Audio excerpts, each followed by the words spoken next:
OK. Donc là, il est 5h30. Vous avez pas... Je vais le mettre comme ça, voilà. Ouais. Vous avez pas aucune idée de la journée qu'on a eue. Euh, On, comment... on commence où? On est arrivé à La Paz. On est allé cash out le matin. Je vais cash out dans la cabine. Il y a de la merde dans la cabine. Ouais, et Genre, il y a quelqu'un qui avait... information, c'est pertinente. J'ai essayé de cacher la veille et j'ai vu le monsieur chier dans la cabine. Ah, Alors, ils n'ont pas nettoyé depuis hier. Alors, c'est quand même fascinant. donc, on a cash out. D'ailleurs, si on cash outait pas, on n'avait pas d'argent pour notre bus. Fait qu'il fallait... On a réussi à cash out. Ouais. Ensuite, qu'est-ce qui se passe? On arrive au bus, au terminal de bus, c'est fermé. Donc, on cherche les bus qui vont vers Oruro, la ville où on veut aller en premier, après. Et on va dehors, on cherche, on cherche, on cherche. Il est rendu 55, 56, il fallait être là à 7h.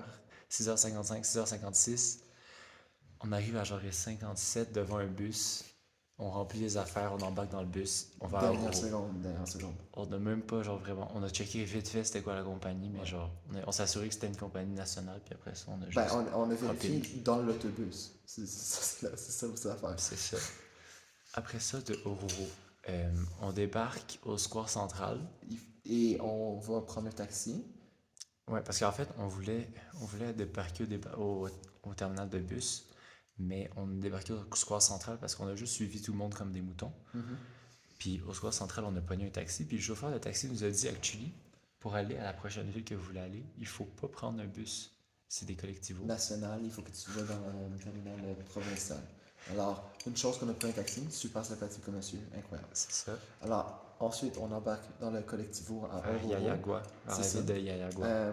On est avec plein de personnes. Et moi, c'est la première expérience en Amérique du Sud, alors c'est clairement pas pour toi, mais euh, moi, je savais pas que dans les montagnes, quand il y a vraiment, on est vraiment deep dans les montagnes, ils vont à genre 110, sans rail, et genre dans les autres voies Yep. sur l'autoroute, c'est quand même intense. Alors j'ai eu comme des near-death experience, genre Ils deux s'en fois. foutent un peu, ils changent de voie, ils passent par la gauche sur le bord Dans d'une les curves falaise. que tu vois pas de l'autre côté, alors ça, c'est assez particulier. C'est ça, mais c'est un collectivo, donc les collectivos, c'est genre un bus avec genre 10 personnes, Ouais. toutes collées, puis genre tu passes du temps de. Comme, ça a duré quoi, 2 heures, ça, ici? 2 heures, 2 heures. 2 heures, ouais, c'est probablement ça. Là, après ça, on arrive à Yayagua. Là, faut pogner un bus vers Pocoata, où on est en ce moment. Euh, Information de plus, c'est à partir de. Désolé, c'est quoi encore? Yayagua. Il y a quoi? C'est genre des villages genre complètement perdus, genre des villages de mines. Tout ça, Yayagua, à genre, la limite, il y a un stade, mais genre après ça. il n'y a plus rien, genre. Fait qu'on embarque dans une voiture à 8 places, qui est comme un collectivo, mais encore plus petit, là. Ouais. Puis on va. Information importante. Alors, il faut déposer nos bagages. Et parce que dans le collectivo d'Oruro, on a mis nos bagages en haut. Et tu sais, on Ouais, vérifie. toujours tout sur ça. les collectivos, tu strappes tes bagages en haut de Exactement. l'auto. Et c'est ça, on laisse comme d'habitude nos bagages strappés en haut. Donc c'est ça. Donc là, on pogne ça, de Yayagua à Pocoata. Arrivons-nous à Pocoata, qui est comme un petit village vraiment minuscule. C'est un des sable. plus beaux villages que j'ai jamais vu. Genre, c'est magnifique la vue autour. Mais c'est ça. Ouais. Donc on arrive là. Et Qu'est-ce qu'on réalise en premier, Edouard? qu'est-ce qu'on réalise en premier? C'est qu'il n'y a pas nos bagages sur le top du bus. Alors, bref, Là, ça, c'est notre gros backpack. On a nos petits sacs avec nous, mais on notre a nos gros passeports, backpack avec on a quand même nos affaires nos vêtements. Oui, Nos ben, vêtements sont on quand peut même quand même tous dans voler au le... Canada, mais genre, Mais nos c'est vêtements quand sont même. tous dans le Genre, ouais. backpack. Puis moi, beaucoup de mes équipements de verre de contact sont là-dedans aussi, donc c'est un Yep. peu chiant. Fait que là, on va voir les gens. Ils nous disent, yeah, on va les appeler à 6h. Vous allez pouvoir les repogner à notre bureau. Il est quelle heure en ce moment? Là, il est genre 5h35. On y va bientôt. Là. Dans 30 minutes, 20 minutes pour On y va bientôt, bientôt. Mais là, c'est ça. Là, on arrive à Pocoata. Là, on a une réservation à un hôtel, mais il n'y a pas de réseau. Fait qu'on cherche l'hostel en demandant à des gens dans la rue. Et on a Là, marché je pense pendant que combien de temps? on a fait 8 fois le tour de la ville. On a demandé à genre... On a demandé, je pense, à toutes les personnes On a de la demandé à population. 15 personnes, honnêtement. Là. Minimum, je pense. On est allé dans toutes les directions. On a fait le même chemin 8 fois. Ouais. On a fini par trouver. Non, non. On On a a cogné. cogné chez quelqu'un pour demander s'il y avait un téléphone pour qu'on contacte la personne qui était à l'hôtel.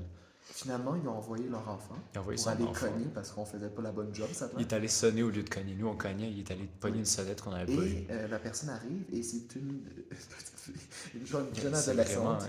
Une jeune adolescente. genre sixième Je anglais sais pas si tu sec peux faire le tour. on est comme dans un immense hostel, genre comme, il y a personne. On est les seules deux personnes là-dedans. Fait que c'est là qu'on arrive, puis on peut vous montrer la chambre en vrai. On peut faire le tour, genre c'est immense. Non, on peut pas faire le tour actually parce qu'il y a une partie qui est pour les événements, puis on peut pas y aller. Mais par là, c'est notre chambre. Je peux débarrer, j'ai la clé. Ouais, vas-y. Celle-là. Et tu sais, information pertinente, chaque fois qu'on demandait de l'information de nouvelles personnes pour où était l'hôtel et tout ça, parce qu'on a passé 2, 3 fois devant, mais on cognait à personne, c'était toujours pas la même chose. Ouais, ils nous envoyaient à des places différentes, genre vraiment. Ouais. Puis on s'est fait traiter de gringo genre 5 fois en 15 minutes, mais. Ouais. Mais ça, c'est normal. Mais actually, je pense qu'on est genre les premiers touristes depuis un an. Là. On est Facile, vraiment. facile. On se fait dévisager. Il y a des gens, il y a des kids, on dirait qu'ils ont jamais vu un blanc On a d'œuf. passé devant une école secondaire, genre c'était comme genre, ça fait de l'air genre l'événement de l'année, genre. On devrait ça. Mhm. T'es vraiment sur caméra. Ok, c'est bon. Regardez notre belle chambre. Honnêtement, super propre pour un village de genre que personne. Regardez, les lits ont l'air d'avoir de l'allure. On l'a vérifié, c'est parfait. C'est quand même du sens, ça a du sens. Et regardez ça, ça c'est l'événement de l'année, ok? On a notre propre salle de bain. On a une douche. On a une douche, on a une salle de bain, on a bien des choses. Ça, c'est quand même bien. Ouais. Puis, désolé, je filme vraiment mal, là, j'étais à l'envers. On a la vue sur le village, vous pouvez voir. C'est une route de terre brune, là. C'est Brazilian Dirt. Les gens qui jouent à GeoGuessr, c'est une Brazilian Dirt, ça, là. Et même si on essaie de trouver sur comme Google Maps, genre les rues pour peut-être voir, il y a comme 2 rues, genre il y a 2 rues mappées sur Google Maps. Alors, ça. la façon de trouver l'hôtel, c'était pas évident. Mais on est ici, on a l'hôtel. Ouais. En fait, la façon qu'on s'est assuré que c'était le bon hostel où on était, c'est que j'étais allé sur Google Maps hors ligne. J'ai vu Eco Hotel dans la map, genre sur Google Maps, mais il n'y avait pas les rues. Juste, genre, j'ai vu la coordonnée GPS de Eco Hotel, puis on s'est dirigé vers la coordonnée GPS. C'est quand même fou. Là, je vous laisse parce qu'on va aller chercher nos bagages.